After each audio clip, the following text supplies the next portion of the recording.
Max Stranger. The stranger stands with a loose grip on his flintlock. Right then, you're ready sight. Let's get going. We need you battling on a full wicket. Full capacity. Should I let him ragdoll me around East London? He could put a bullet through my heart in a half moment. Now's not the right time to challenge him. It's best if I don't tempt fate and instead trust the unknown. Dry mouth, aches in the bone, and a sweat. Aches in the bones and a chill sweat. This body's in no shape for combat. I'm glad we understand each other. Come on, then. I didn't even say that out loud. No questions about it. He's reading my thought.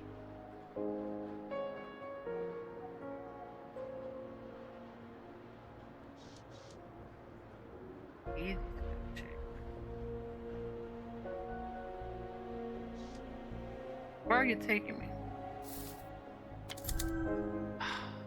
5 on a dot.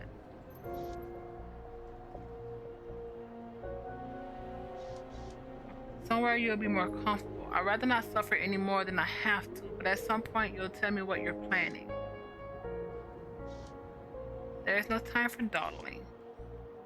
Bill, and he hasn't any conscience. If it seems like London left you behind, humor me for everything.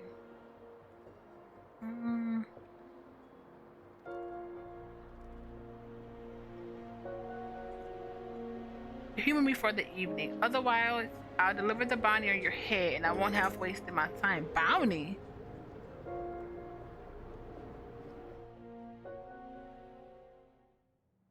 So Atticus has a bounty.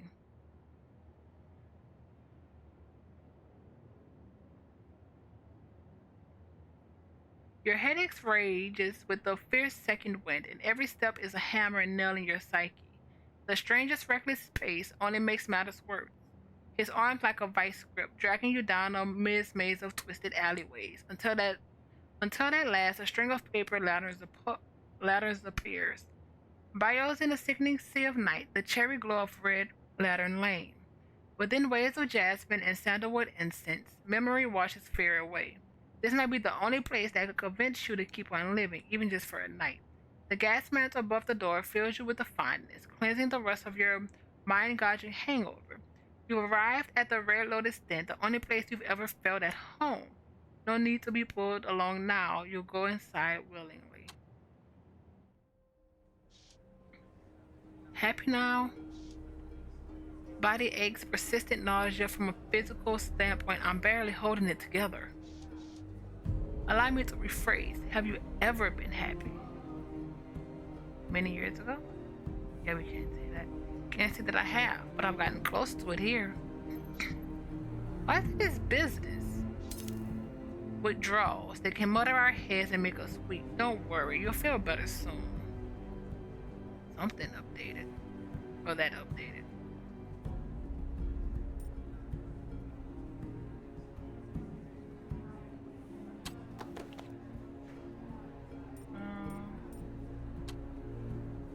Into the Red Lotus. Change area. Anything here? So I was in bathrobes, disarrayed in cubbies, away from prying. Ooh, illusionist! Away from prying eyes, a fine place to change of appearance for a change of appearance. Let's see what to do. We've been doing it for a while apparently, so we're doing our illusion. We automatically succeed. Perfect. Temperament is a representation of your character's mental state, progressing from desperate, wary, content, optimistic, or to hopeful. Your choices can change your character's temperament. Certain dialogue choices are only available based on your temperament score.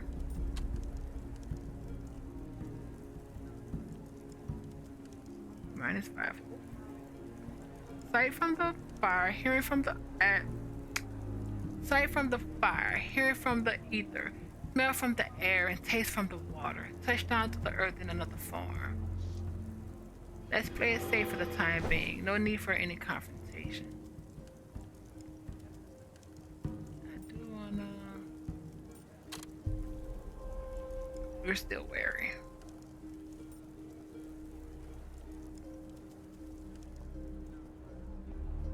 Oh, the picture changed. That's cool.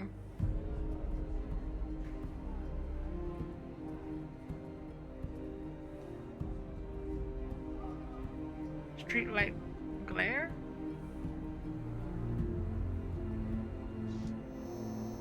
A guttering grease lamp pinches through the glass. I'll hurt my eyes if I keep staring at this. Bath.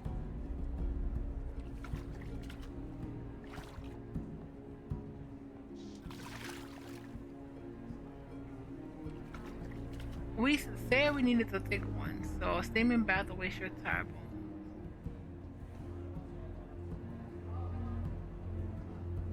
Would we do it right? No, we wouldn't. We wouldn't do it right now. Fish bottles in the docklands backwaters are the only bath I'll ever need. No. We just weren't doing it now. Mahogany bar. A brass lintel mahogany bar lined with candles, casting eerie shadows on the centaur behind it. A cloying scent of man, then I'm not surprised, but it'd have to be a centaur.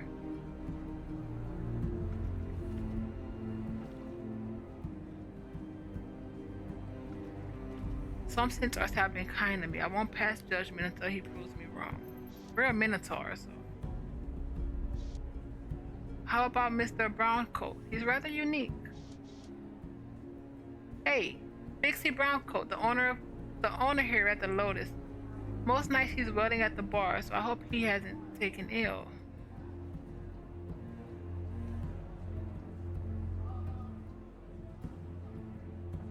Let's get this over with.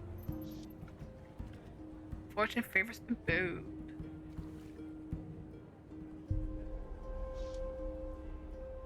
The centaur leers, his misshapen chin a shelf for his cigarette, jutting from a jangle of bad teeth. Didn't see you come in. How can I help? Entrance to the Lotus, please? I'll have to check the list. Now, where did Bixby say it was? Out trots Mr. Browncoat. Surely come to see what the fuss is about. He wears a long face countenance, a gold pocket watch, and a lavender-tinted pince-nez on his aquiline nose. Despite his careful preening, the turbulence of a life lived in the margin shows on his face. Now, here's Atticus. He's happy I've arrived in human form, although he knows it takes a lot of energy.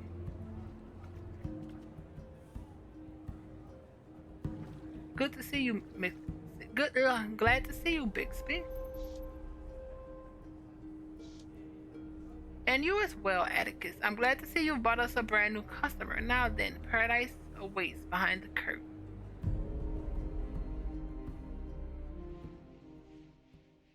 Bixby ushered you through the door and leads the way down the back stairs, the stranger on your heels like a stubborn shadow. The Red Lotus is draped in a haze of pale smoke, dotted with flickering candles and incense glowing like cinders in the night. The smell of burning opium is dark and rich, like a batch of floral biscuits with a sharp afterbite. The pale red glow from the Chinese lanterns paints the space in a perpetual twilight. It's easy to lose track of time within these walls, whiling away your days in a blissful waking dream.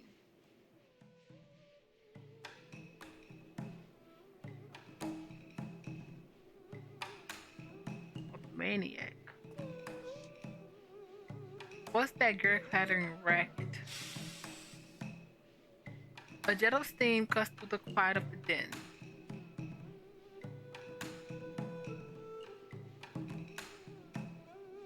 What's the automaton doing here? It's not as if it can partake. If minotaurs are welcome, then why not tin willies? sorry there, didn't mean to startle you. Off it goes, heading for the private section. And where the masked stranger get off to? Let's go to the incense spot first. Sticks of heated incense wafted in the air, always burning no matter the flow of customers. Maniac. Always shows us here where we are. Wearing. A sleepy poppy head is draped over a mattress in the corner, drooling idly onto his shirt. Fancy that, an errant wallet is poking up out of the corner of his slacks. It yearns to be free. His right wrist over it though. This'll be a risky lift. Kinda wanna pick it. We are feeling shaky though.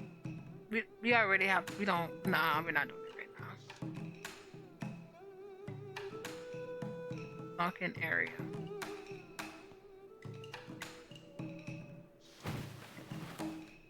The floor pit has benches with tufted upholstery and pillows costing a penny an hour. It's so late that most of the patrons have gone to sleep. Just before sunup is the only time the Red Lotus is empty. Nothing here. They're just out like a light. Sleeping gents. Let's go to the gents first. Two workmen blissfully free of the waking world. It's where I don't care how refreshed they is. They're meaningless to extent. Bookshelf.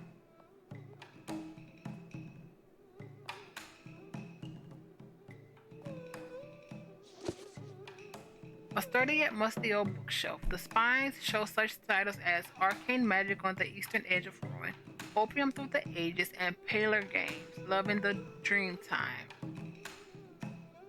The Dwarf and the Automaton.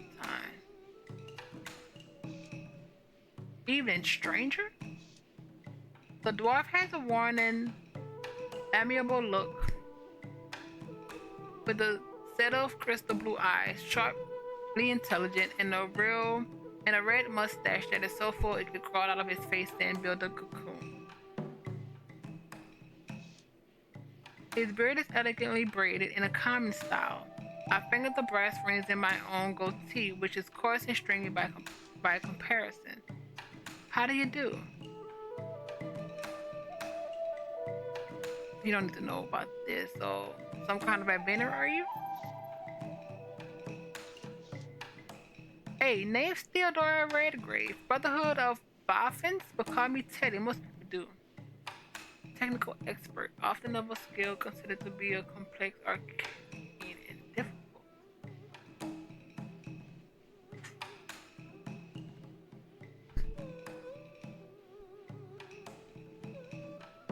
And if I have a little scrap, would you be interested? We need money. Unsure, those calls are worth a bit of sterling. Give me what we collected.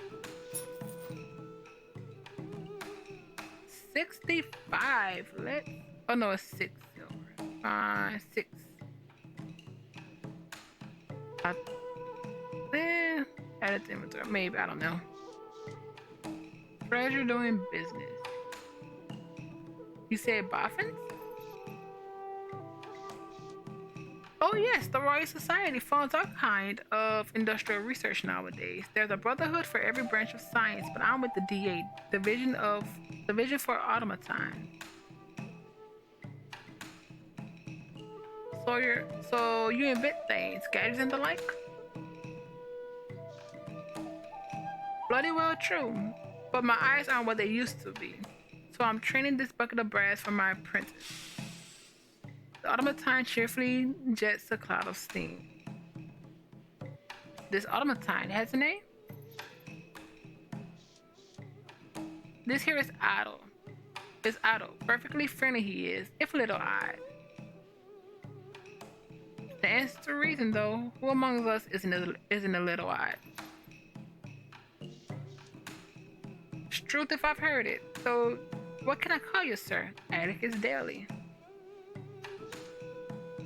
Teddy passed the automaton with his fat paw.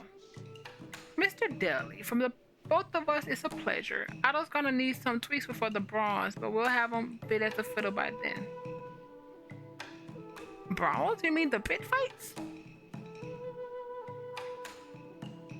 Unsanctioned sparring event where gamblers bet upon competitors, sometimes ending in death. Hi, the werewolf pits to be precise. So I'm a hunter of fell beast and monster. After the pit fights, those outlaws are all tatterdemalion, much easier to take in for a bounty. Only 3 days or the moon is full bellied. Gotta have a good mind to who you're betting on.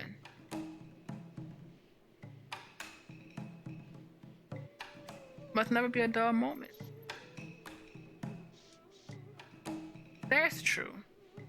I just knew you were a man of culture, and that's on top of having the kind of stature I look for in a cove, eager to be on my docks while partaking in pit fight. I don't want to commit just yet. Besides, the stranger wouldn't want me to be led astray by such endeavors. He strikes me as the kind of fellow who'd cross oceans and deserts while giving chase to his quarry. Good night then, and good luck with that contraption of yours.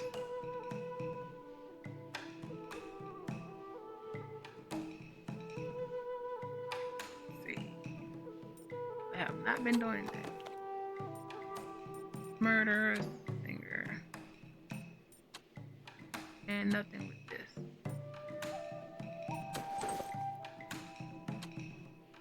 Well, that was 63, so now we have 65.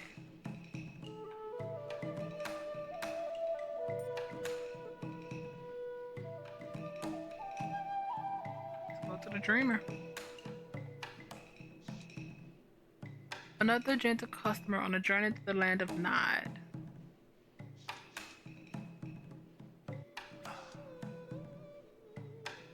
Let him be. We know the owner here. We don't want to cause too much trouble. Private booth.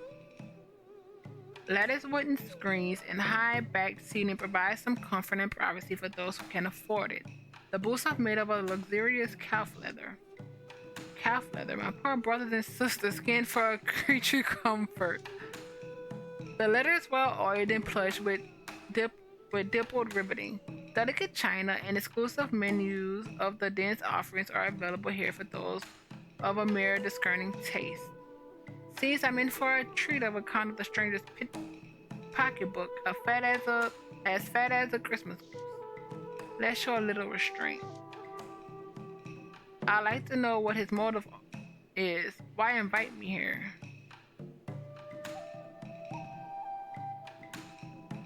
Whatever.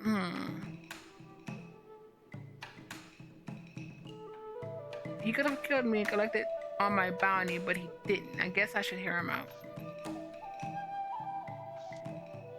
It's worth seeing what he's after. Infuriating, but I can't keep the crone from intruding. Nevertheless, the stranger is waiting on me. Let's get on with this.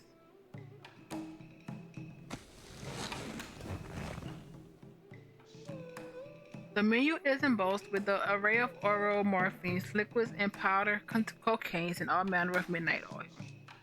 Teddy seems an interesting chap, and the automaton is quite something, isn't it? Bucket of small talk. Why did you bring me here? You've got plenty of time for explanations. Why don't we start with a sample of some of the den's wares? Careful now. He's obviously trying to curry favor, although it would be good to loosen up. With so many dear poisonous variations, it's hard to decide what will hit the spot. I must say I'm impressed with your discretion. I would have thought just any fix would do. Thanks, I suppose, but I know it's not from the kindness of your heart. We'll see if you sing the same tune when it's said and done. Now then, while you think about the entree, I prepared the appetizer. He takes a small tablet out of his shirt sleeve, cracks it in half, and drops it in my teacup. The other half goes into his own. You can't expect me to drink that. Half and half, an equal dose. I wouldn't kill us both now, would you? We don't know you. Turn it down. Oh, even so, I'll pass. Not your cup of tea? How about some white wind elation? He must be fond of that one. His lighthearted confidence seems like a front. I get the feelings he knows you better than he's let on. Any sort of psychic barrier is useless. The bothersome hag won't leave me be, and here I am face to face with the telepath. Oh, we did find he was reading our mind. Enough of this facade. Not only did you pick my local place, but you pretend to suggest my favorite blend like it was a lucky guess.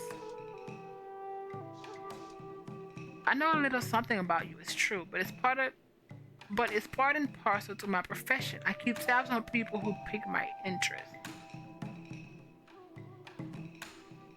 And what's your profession exactly? Let's say I look after Her Majesty's interests with great vigor when they align with my own. Of course, his cryptic speech was alluring, but now it's plainly an annoyance. How have you been tracking me? It wasn't all that difficult. You only have a few haunts. I'll end with it then. You've driven my patience long enough. Very well. I already know of your life as a roughneck and a panhandling maid. What about before that? What about the Sacred Heart? Son of a gun. Sacred Heart is the orphanage where Atticus lived as a child before running away at 13. It was where I grew up before I eluded the nun scoffer and took to the streets. I gathered this much. What I'm not sure about is your parents. All I really have are guesses. This character has gained the retrospective trait and will not be able to select dialogue options that require this trait. In ways in which the mechanism of fate can be perplexing, but to the keen eye, they may offer the means to shape the world. My mother likely gave me up because she couldn't pay my keep, and I suppose my father either died or walked out on us. So the sisters never told you anything about your parents? Can we do this? Yeah, we can. Cool.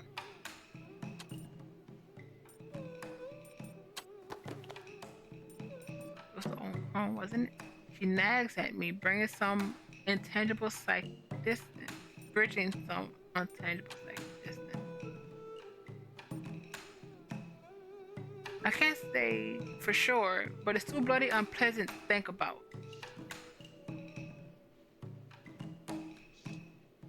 If the memory's there, we can call it back gently. This fellow's lost his mind. Something occurred at the Sacred Heart that you've forgotten. With the help of an opium dream, you may recall the details that will lead you to your mother. Lead me to her gravesite, you mean? What would that accomplish? On the contrary, I believe she's alive. Her name came up on the ledger at Berthenden House, private mental hospital. I've seen my share of swindlers, but this takes the cake. Just humor me for a moment. Matilda is, of course, her given name, but how about her family name?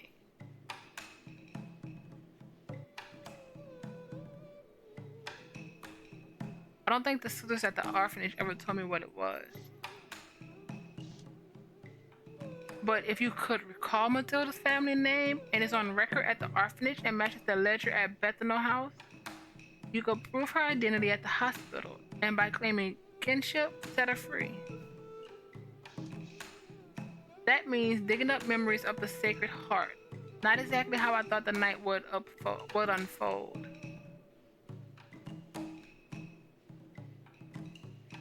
Are we supposed to find her? Did we want to find her? I don't. Even if you describe, I'm sure my mother's alive. I'm sure if my mother's alive, she forgot me. She'd forgotten me. I didn't mean to sway your opinion, but unless you can think back to those troubling times, then you won't be worth more than the price on your head. A bounty I'm assuming you'd be happy to collect. That's right. A bit less desirable. It's another way to ensure that I won't have wasted my time. He's offering me a chance to live, but only if I can draw up those memories. So what it'll be? The dream dose, a voyage between the banks of memory, or the death dose in the end of your days? Ooh.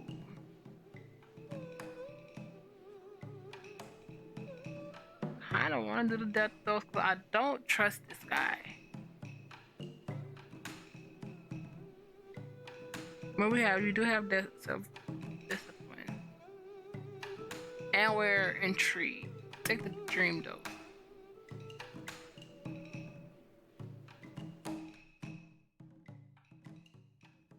You take the stranger's offer, eager to lose touch with harsh reality, and for a chance to recall everything that could lead you to your mother's whereabouts. Shortly after drifting away from consciousness, you find yourself enveloped in a miasma of repressed memories. The stranger's recent inquiries reminded you of growing up in the Sacred Heart Orphanage. Auntie Emma's warm embrace suddenly morphs into a chilly restraint as remembrance of dooryard scuffles with bellicose orphans surface. It's as if life refusing to allow you to seek refuge from tangible hardships, no matter how potent your drug of choice for escapism is.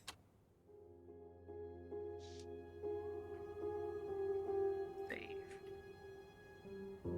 I don't think we can't save right now. This place is surely a dream, but it's all too familiar. You might find out what the stranger is seeking in your memories.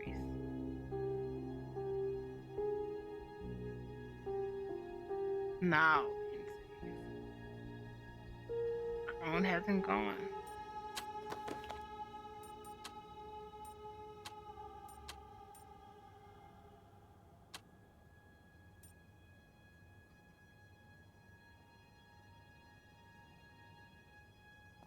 Guess we go down.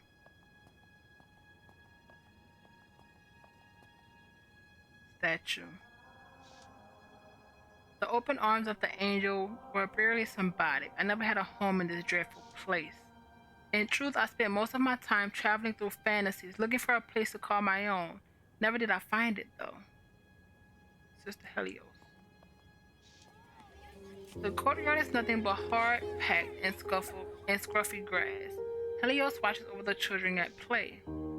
By this time, you were big enough to give as good as you got. Why is he here? And the ones who wouldn't fight you insulted you with abandon. I had to hold my own. I thought if I ran away, I could make it on the street. Atticus, you'll be 12 years old in a week's time. There's something I need to tell you. What's the difference? I'm getting out of here as soon as I can. Nah, Atticus. Let's hear what she has to say. It's about your mother. I should have told you sooner, but I didn't know how. I'm sorry, Atticus. I wish I'd been more brave. At least you're telling me now before I quit this place. The day you arrived, there was a ring wrapped up in your blanket. You're old enough to have it now, and your mother left this too. Helios hands me an old piece of parchment, a note from my mother. Can you make out what it says? There's no message. I can't produce the memory. The truth will come in time. I'm sorry I kept this from you for so long. Did she ever come back for me? She came back a half a year later and insisted you were her child. She mentioned the note and the date we found you on the steps. But why didn't I go with her? Hush. Helios is coming to that. As your mother signed in at the registry, a horse and buggy drew up outside, and there was a terrible shout as someone bowed over the sister at the door. When this fellow burst in, your mind went stiff as a corpse. Could it have been my father? I don't know who he was, but he struck a panic in my heart. There was malice in his every step, a twitching, insidious man. He took your mother and she never returned. Get me out of this nightmare. When elation is never like this. Perhaps you were too young to hear the tale. Hearing this from Helios hardened me at the time, but it still didn't change the fact that I couldn't stand the Sacred Heart. After I fled the orphanage, I did search for my mother. After I fled the orphanage, I did search for my mother. Until I decided there was nothing I could do. Perhaps not then, but this is now.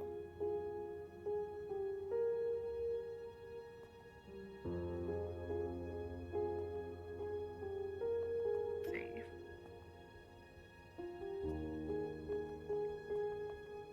Chalkboard. The bits of colored chalk were the most sought after. It's too bad they were so often wasted on crude drawings. To the Helios. I see you recover from your latest round of fisticuffs. Anything to say for yourself?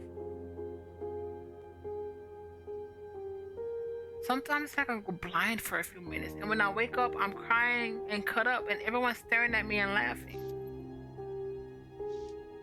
You poor child. You suffered long enough. It's time you learn what your bloodline is capable of.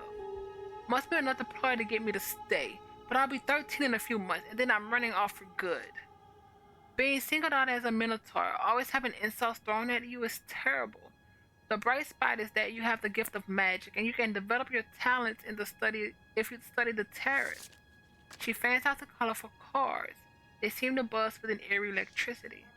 Look closely at this card, the Magician, a symbol of new beginnings, one arm to the heavens and the other towards the earth. He is a conduit between the spiritual and the material realm. The Magician transmutes potential energy from this ethereal state into a perceptible form. Can't say I buy it, but I'm listening. That's the spirit. Minotaurs are magical creatures, and like this magician, you are a conduit. I committed the spell to memory long ago. I'll share it with you, but only with the promise of wholehearted trust. Okay, Helios. I know you wouldn't lead me astray. I trust you. Do we really, though? And I trust you, Atticus. Because if my superior shall learn of this, I never wear the Babbit again? Now this is a cantrip. You must speak it over and over until it is written across your mind in bold letters. Her voice drops in a strange, low whisper. Sight from the fire, hearing from the ether, smell from the air, and taste from the water. Touch down to earth in another form. Oh, she taught us that. Aristotle defined 5 senses: sight, smell, touch, taste, and hearing, corresponding to the elements of fire, earth, water, air, and ether.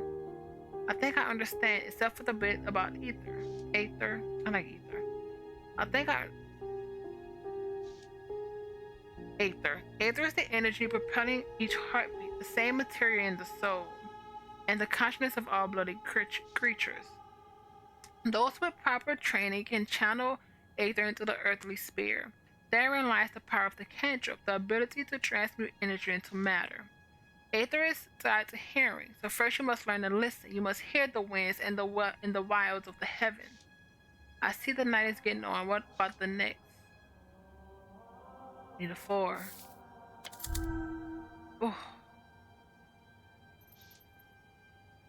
Oh, we got both. I held my hands over the tarot cards, and we sat quietly until I heard a voice like a oral mirror, as if the words were backwards. Then I felt my lips moving. Then I opened my eyes. We were breathing the words of the cantrip in unison. The memory cup stood quick, but at least it's still intact. Well done. Moving right along. Is it time to wake up? I dare say I'm ready for this to be over.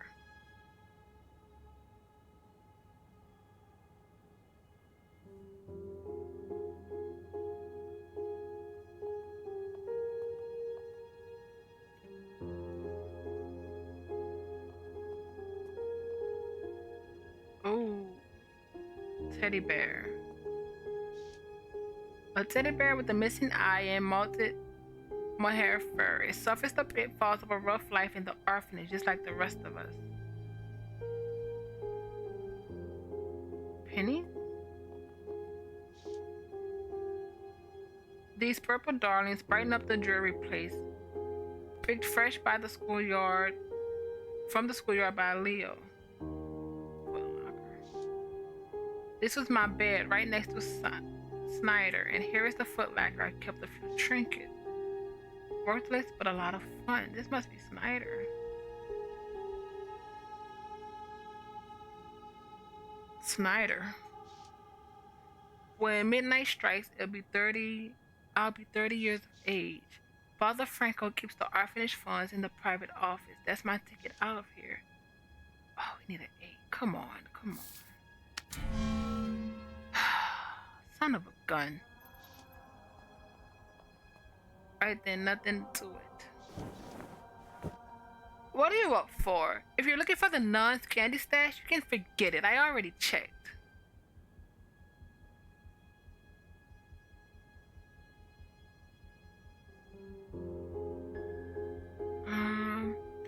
Say, Snyder, isn't no Franco due to give you a thrashing in the morning? I don't. What?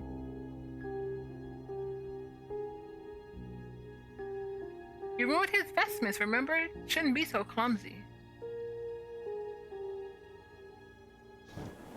You saw that? I am so tired from scrubbing flagstones. You must be some kind of phantom, a dream. I'm going back to sleep.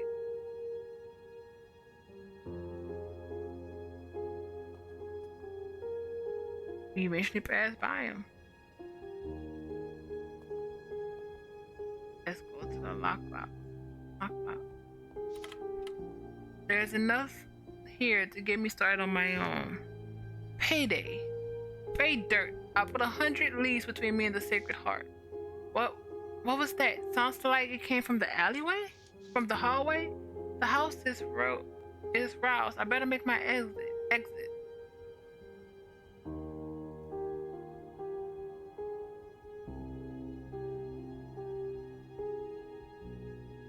We're going through this. Someone's coming. My only way out is through the window.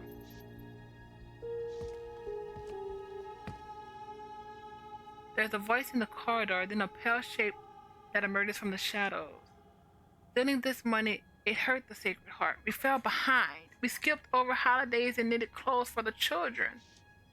This memory has been twisted by the guilt you felt from it, taking a new shape to prevent this sort of behavior again. That's right, it didn't happen like this. She didn't catch me in the act.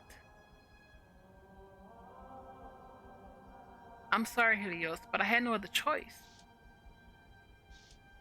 There's always a choice, my child, and there's still a way to make it right. Do we go through the window? Normally I said that drifting into a deep sleep will be merciful release for reliving such memories. Yet, something compels me to push on, to put me through the ringer, to face the greatest of foes, myself. When I was young, I thought that money was the most important thing in life. Now that I am old, I know what it is.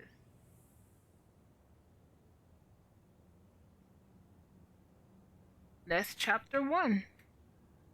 The second chapter starts with Clara Reed.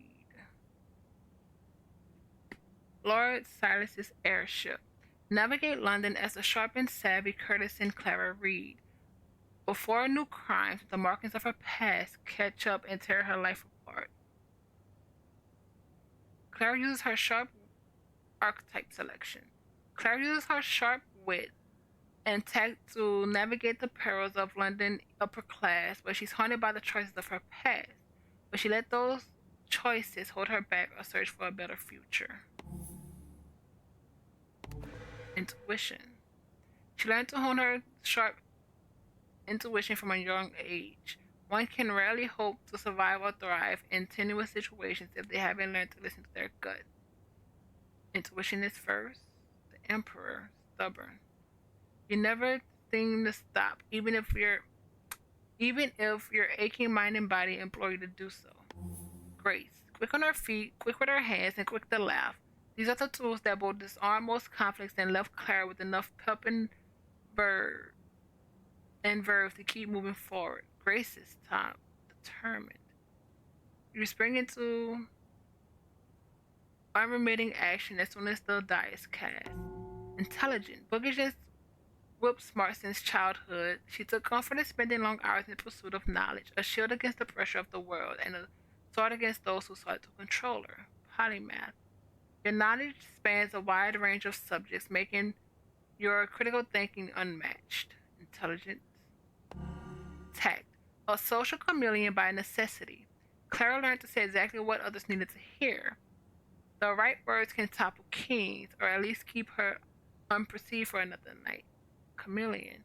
You can blend in with many social circles and find it easy to pretend to be what you're not. Oh. I think we're gonna do Grace though. Quick on her feet.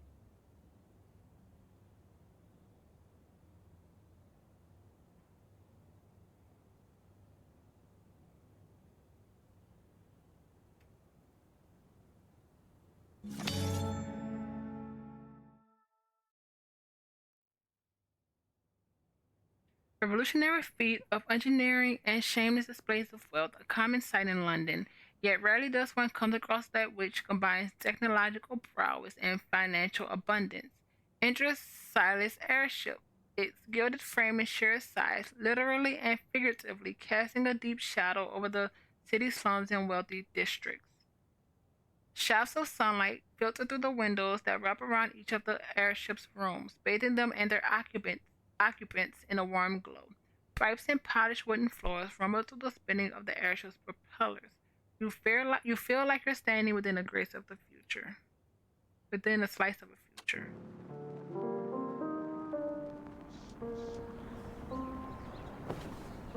Morning already? Can't stay here forever.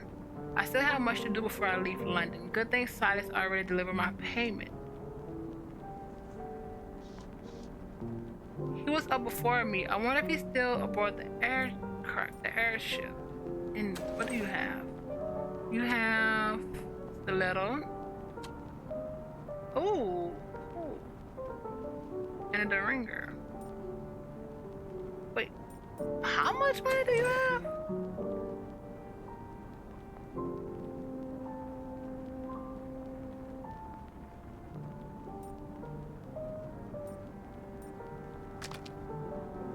That's, oh, it differentiates. That's cool.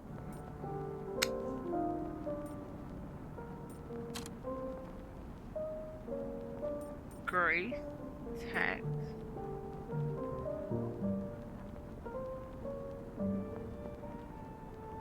self-image, grace, tact, intuition.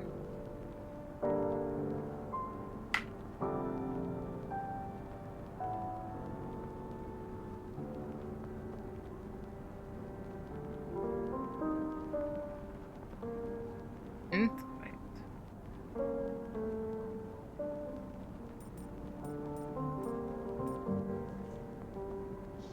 Taking the atmosphere.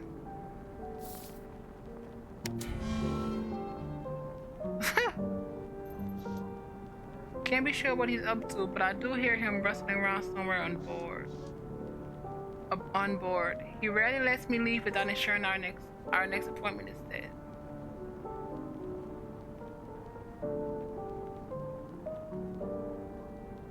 Last night was no bed of roses, but it wasn't all bad. At least once I quit London, I won't have to entertain Silas anymore. Is that you, sweet thing? Up at last, are we? Better get going. Too busy to lay abed. Self-image. Save. And I think that is where we are going to end this at the beginning of chapter 2. I don't know about her story, but Silas' story is interesting. Oh, we got stuff here we'll do when we start the next part. But thank you, everyone. I hope you're enjoying the story. Well, beginning of the story. Victorian, which is on outside Atticus, who we started on so far. But thank you, everyone, and have a great day.